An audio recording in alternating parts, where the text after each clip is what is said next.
Welcome to the Win, Make, Give podcast. Chad Hyams here. Bob Stewart over there. Bob, how you doing today? Hey, Chad. Good to see you, man. And you, Bob Stewart. Good to have you back. Look, folks, we make these evergreen, right? Bob, these are evergreen episodes. We don't usually reference date specific or anything like that because we want our audience to be able to come back at any time and listen to these. Yet I have to go date specific today. Okay. It is October 22nd, 2025 as we record this. Who knows when Dave drops it? And I could be eating my words by the time he drops this. Yet, Bob Stewart, go Blue Jays. Oh, geez. I hope you're eating I've got to say words. that to all my Seattle fans out there. Go Blue Jays. For all of the Seattle fans, I'll take that one on the chin. I know it hurts you guys. Bob, what year did the Seattle Mariners join Major League Baseball? 1977, the year I was born. And another team joined that year as well. The Toronto Blue Jays. I think you guys have won 2 World Series, and this is the third one. World Series. We were the defending champions 3 years in a row because, small little trivia fact, they didn't play the World Series? That third season was the strike season, and there was no World Series. So the Blue Jays won 2, yet were 3-time defending world champions because of that. Okay, and this will be their third appearance in the World Series. Getting ready to face those Dodgers by the time. And I'm assuming where you were going with that whole thing was, the Mariners have never been to a World Series. Right, I'm 48 years old. I think this was our 49th season in baseball. We've never been there. Yep. Just wanted to enjoy that moment because I have a feeling that the Dodgers are looking really good. And by the time Shohei Ohtani is going to strike out 35 people and hit 48 home runs on you guys. In one game? Maybe. In one game. All right. Let's put all that aside. Let's get back to the evergreen stuff. So, folks, if you skipped forward a little bit because of that, Bob, this might be one of my favorite episodes in, a long time. Some of our interviews, I just really love who we've got as a guest. Sometimes you and I get really going on a topic, yet there's a special reason this episode is going to be one of my favorites before I even know where it's going to go with us. And that's because we did it for one of our listeners. Okay. So I don't know if you even saw the post. Sonia went into the Win, Make, Give group on Facebook and said, I would love an episode on how do you lead amongst friends, especially when your friends start something new, asks your advice, you want to help, you're not sure where support becomes interference. And I said, you got it. It'll be the next one we get to when it's time for us to record the next episode. So Sonia, this one's for you and audience members. If you have a topic, go visit us, facebook.com, and find the group Win, Make, Give. You should probably already be in there. Answer any questions we post now and then for some fun. And it's a great way to leave a message because I absolutely check them and engage. So if you have a topic you want Bob and I to attack, let us know. Bob, how do you lead among friends? Man, Chad, I love this topic for a couple reasons because I've been on both sides of it. Yep. My early businesses and my early business experience was with my best friends. They were my college roommates. They were best friends of mine. We had a business together where sometimes I felt like they were leading me and sometimes I was leading them. The companies I've been a party of, Jonathan Washburn was one of my best friends. He was in my wedding. And today our company's led by a good friend of mine. I consider Ben a good friend. I probably spend more time with Ben outside of work and doing friend stuff, opening baseball cards and hanging out with his Mustangs or whatever it is, right? Than I do spending time with him working. So I love this, but it's tricky, Chad. This is it's real tricky. And I'll be honest, I don't know that I was ever awesome at it, coming up, right? Because these guys were so close to me and I had such a hard time, asking them to be a little more self-aware or, trying to get them to see their blind spots and them probably to me as well, right? So it's definitely tricky. I think one of the things that makes it tricky, especially for me early on, and I'll just use that first experience with my college roommates, they knew me.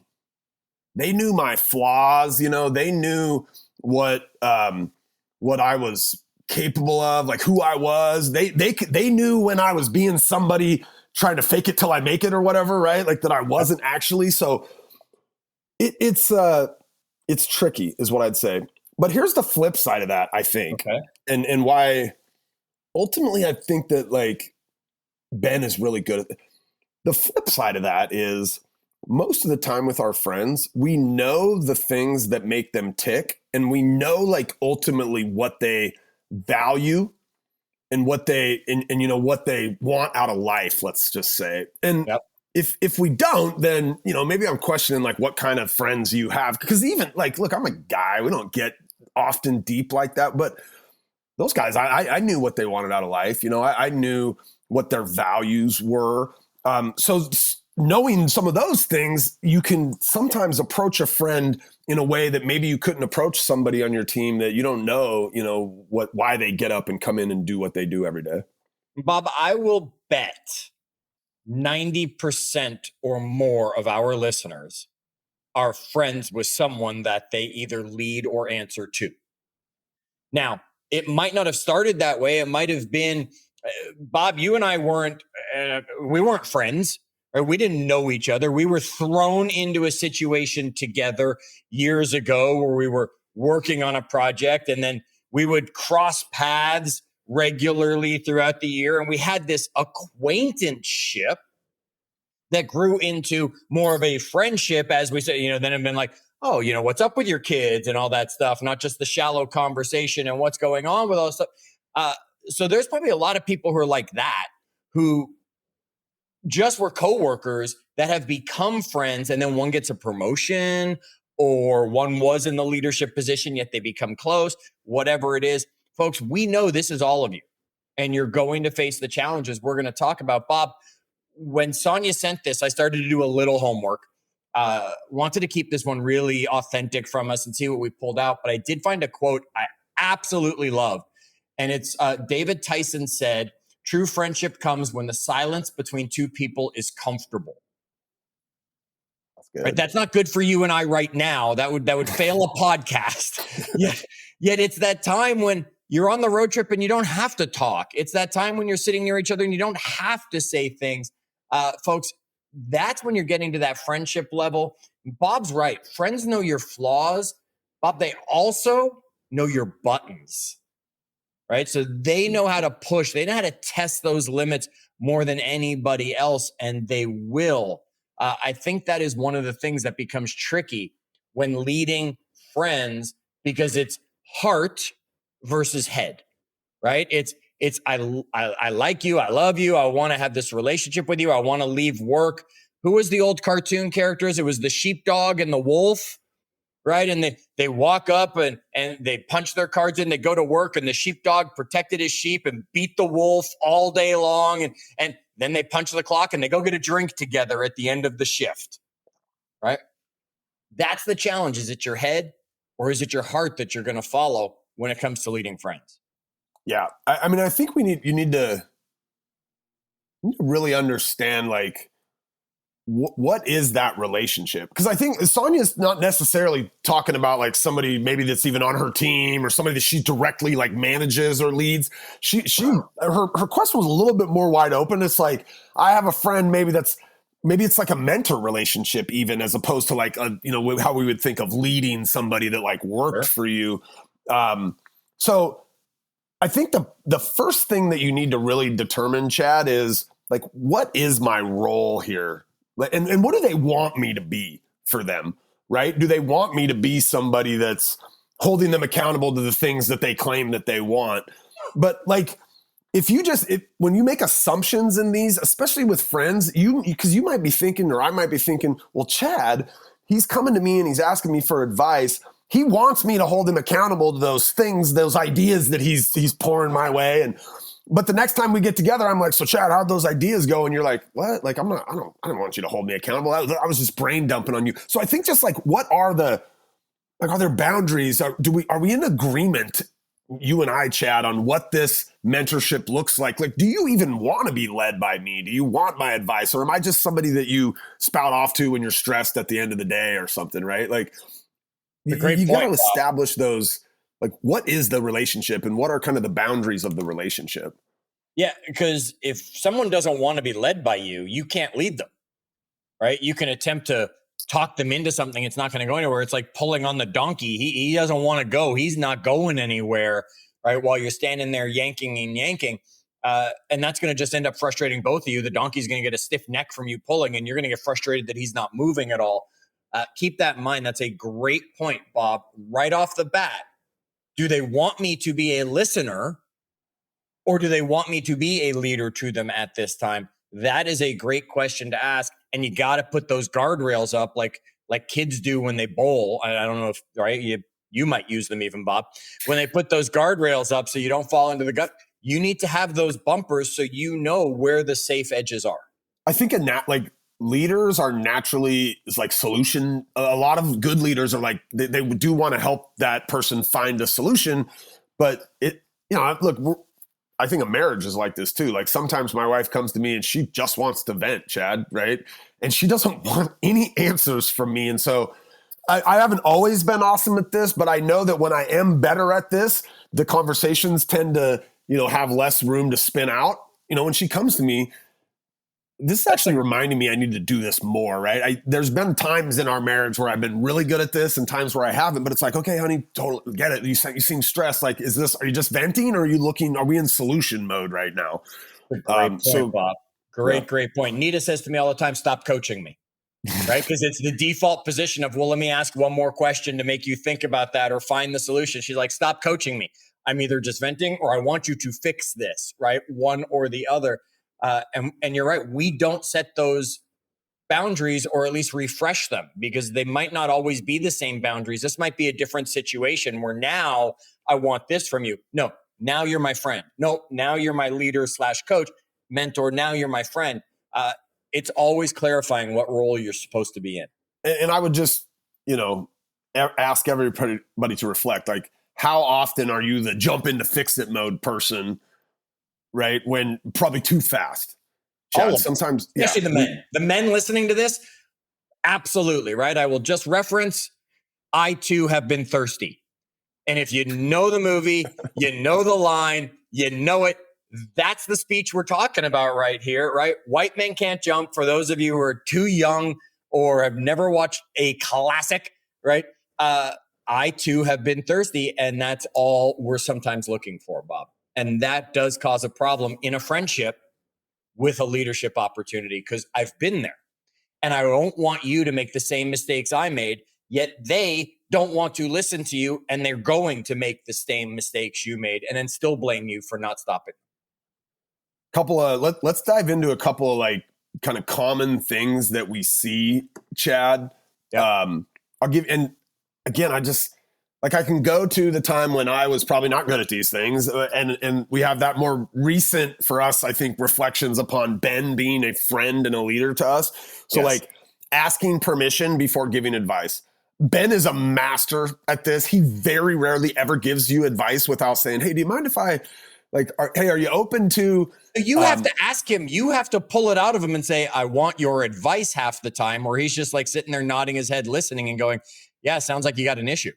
Right? Like, yeah, and I'm coming to you to fix it. Help, right? And he's like, oh, so you do want me to lean in on this. You're absolutely right. He does an excellent job of that. And folks, Bob said it earlier, especially the men, and it's just natural, we jump into that fix it role instead of asking for permission before even giving advice.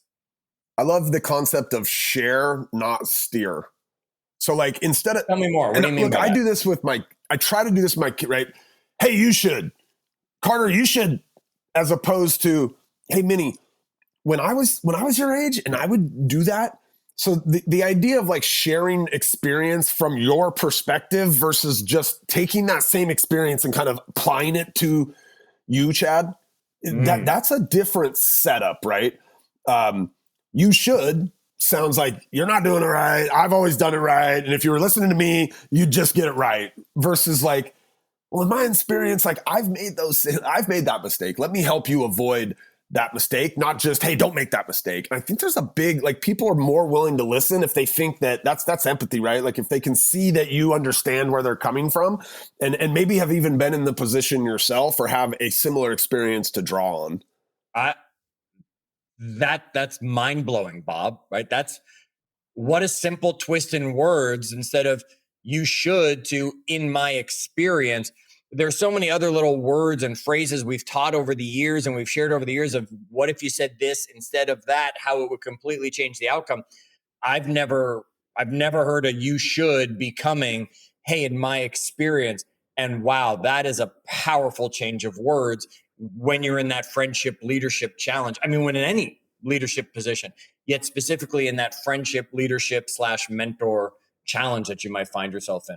That's a great one. So asking for permission, you said, and tweaking those words a little bit where I think you said share, don't steer. That's a great little one.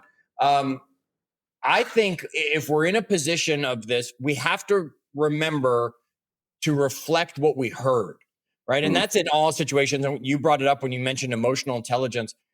How many times does someone say something and we think they said something else? And we need to say, so what I hear you saying is, right? Something along those lines to make sure we understand what they're saying, what the frustration is, what the challenge is, before we maybe even get to your sharing instead of steering, as you gave as an example.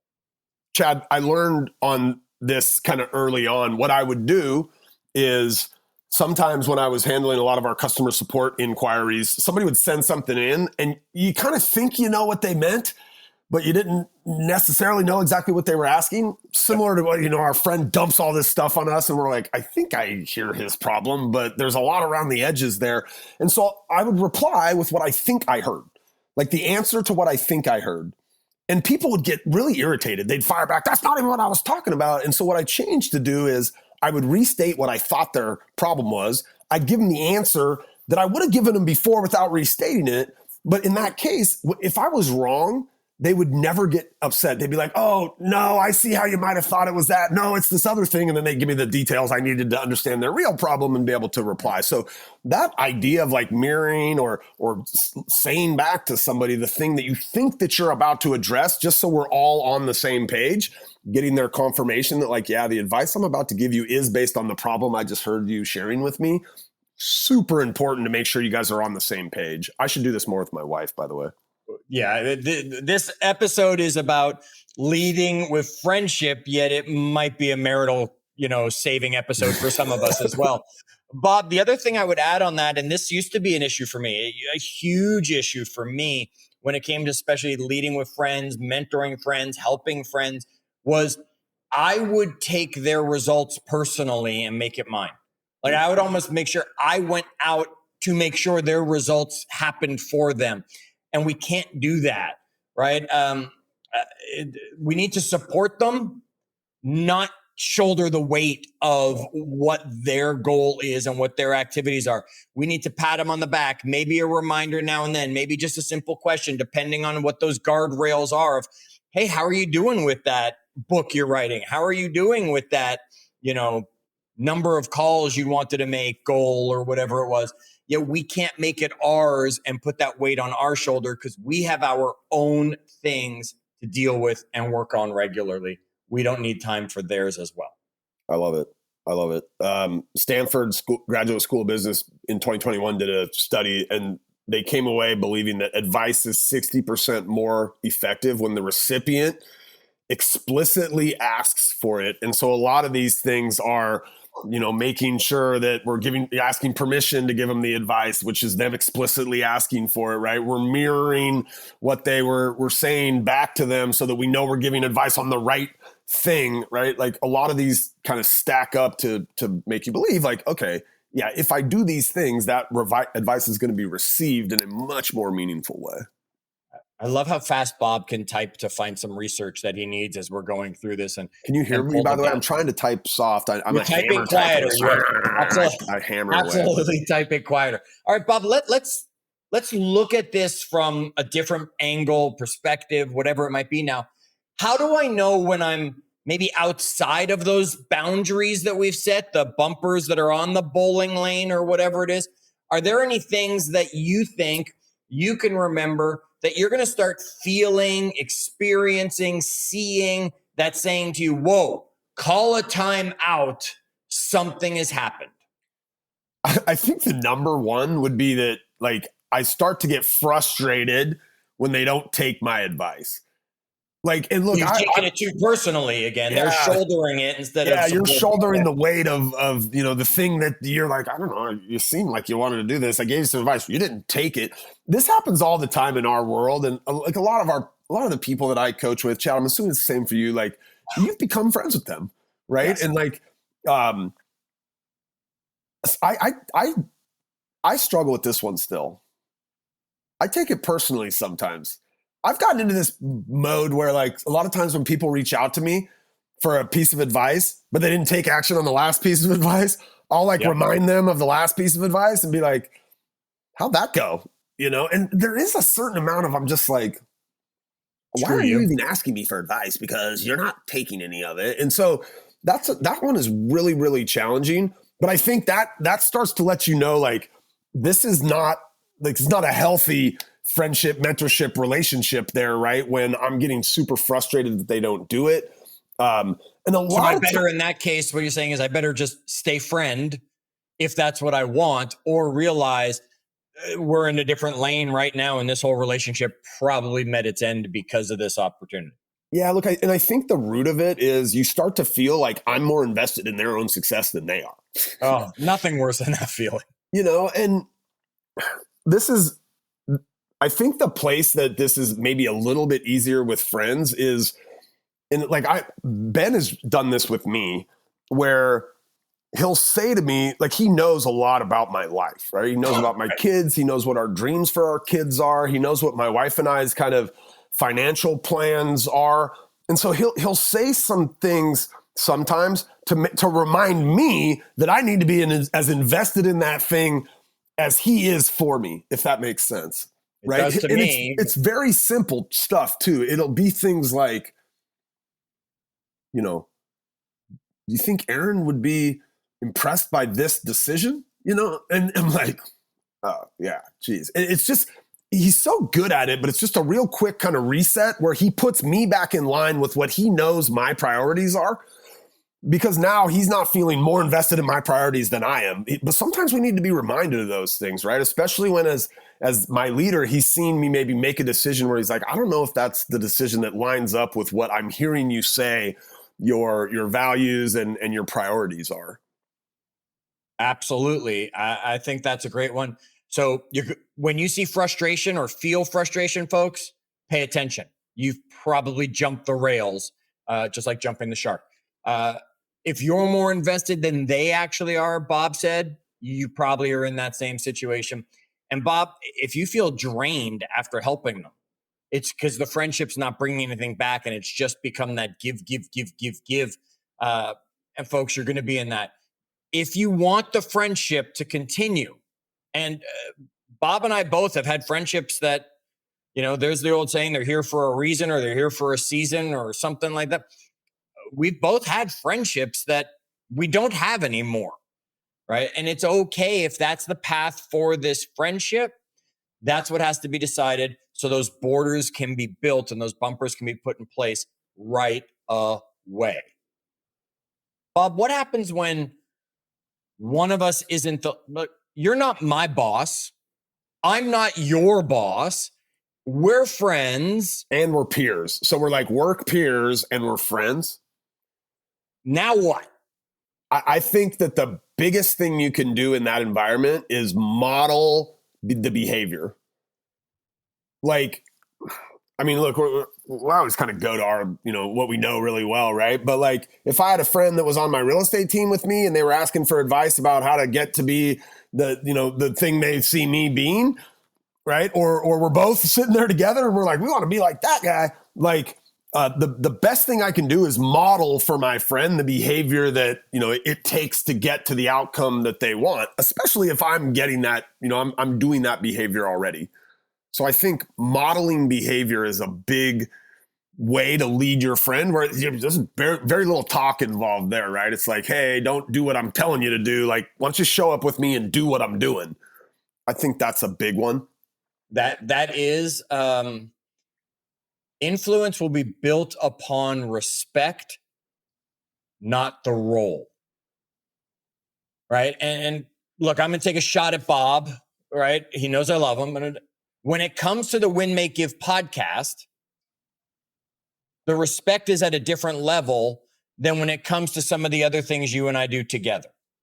Well, we do another call together where we're talking on a specific brand. You are the master, right? And that's not your role. It's I have respect for you as that guy that you have influence. Yet you regularly will send me that last minute message saying, can't make the interview today. Got to skip the recording session today, right? So the respect isn't the same level in that situation where if you were to say to me, hey, let's talk about this. I'm like, yeah, Bob, you haven't been involved enough lately to know what we should be talking fair. about. Yeah, totally. Right? So folks, remember that influence is built by respect, not the role.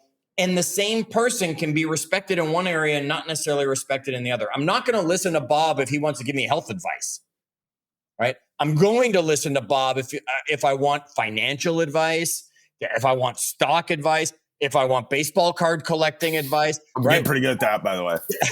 I'm going to listen to Bob on those things because as a friend, he's proven that I should respect him when it comes to those topics of conversation. Keep that in mind with the people that you are friends with and you're on more of an equal ground and that relationship is in that situation. I think one of the reasons why Ben is just a master at this with most of it is there's a certain level of humility involved in like leading your peers, right? And it comes out in things like giving away the credit and being willing to take on blame when it's not always, 100% on your shoulders, or it comes out in things like admitting that I'm wrong, first, or like Ben is a master at taking the blame.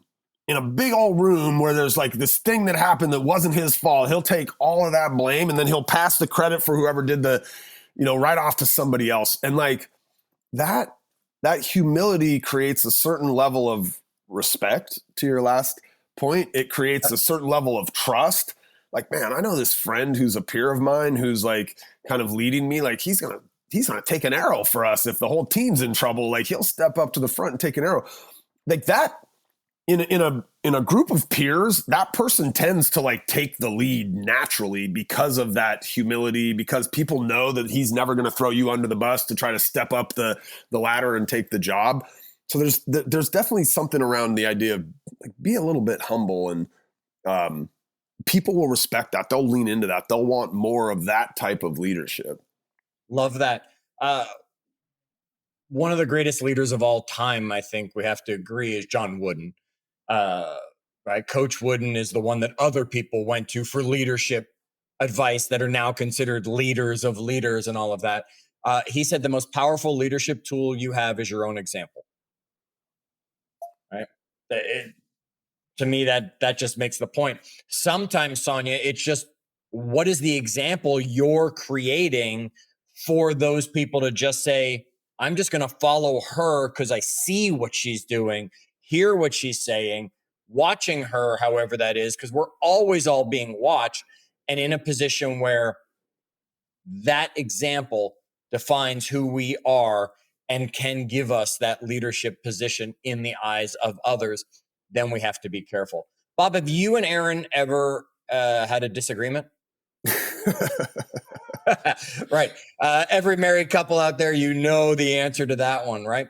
And this doesn't have to be marriage. This could be that coworker, that friend. Conflict doesn't mean things are bad, right? The challenge is when it gets personal, because emotional intelligence are people that can disagree, still care for each other, and give each other a safe place to say, this is what I believe, even if it's not what you believe. That's one of those things that's going to help you create that strong relationship that even when your leadership isn't what they want or isn't the form they want, or the relationship can survive it. I mean, some of my favorite times in business, if I'm being completely honest, were those days during COVID when you and Dave and Ben and I were locked in the studio and like, during election season, we could take our masks off and it was election season and we have different opinions and views. And there was some heated debates in there, but never did we walk out of that room like I freaking hate this guy, right? Like this stupid guy. It was like I don't know that I'd ever call myself mature, Chad. Like it's no, I don't know if that's a word anybody's used with. Right. On not just describe me, but like I would walk out of those rooms feeling a certain level of maturity. Like, holy cow! Like I can have a disagreement with friends, like some real fundamental disagreements, right? And still walk out of there and think like I hold this person in high regard, even though they have different opinions than I do. Look, this is a lost art maybe in this country as we more and more dive into our phones and say things online without having to stare somebody in the face and hear their retort. But man, like the ability to do that with somebody can really build deep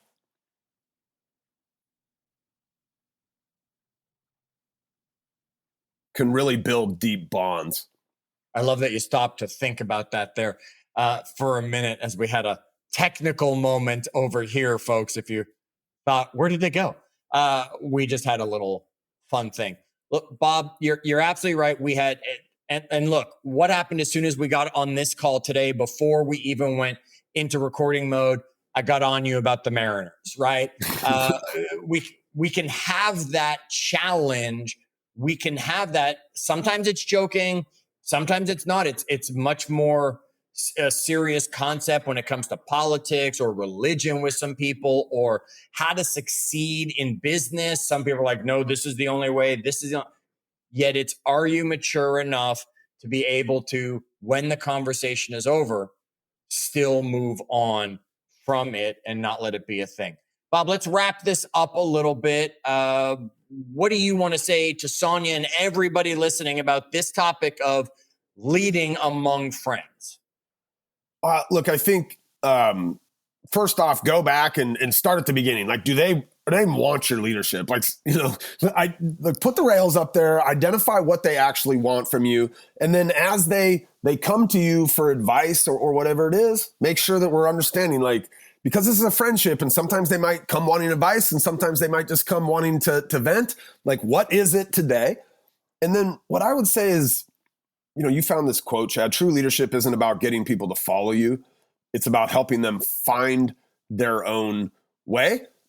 Just show up like an empathetic, somebody that cares about them. Because if you're calling them a friend, I'm assuming you care about the outcomes in their life, and try to lead them in a way that doesn't, put all the burden on you, but still gives them a chance to go out and make you proud, I guess.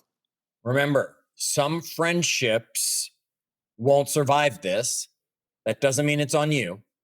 Some friendships will thrive through this, and some friendships need to not ever cross the line. That's for sure. Right? You need to say, no, we're just friends. We're not going to have that conversation. We've both been there.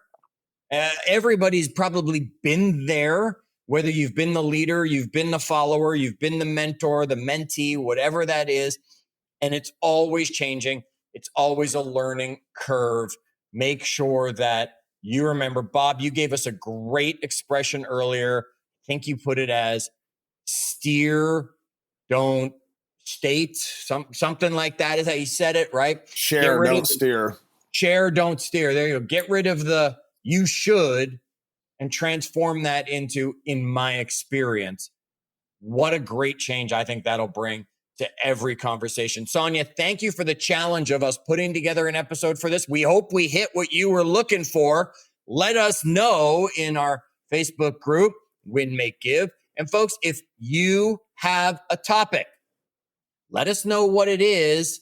Let us build a class around it, a day around it, an episode just for you. Because if you're wondering it, you can be sure a lot of our listeners are. And Bob, when the Jays win the World Series, I'm expecting you to show up wearing the right hat to a Win, Make, Give. Funny enough, I do have a Blue Jays hat up in my collection, so dust it off. No, my kids and I are gonna burn it in a ceremony this weekend. No. I kid, Chad. I kid. Until our next episode, do good.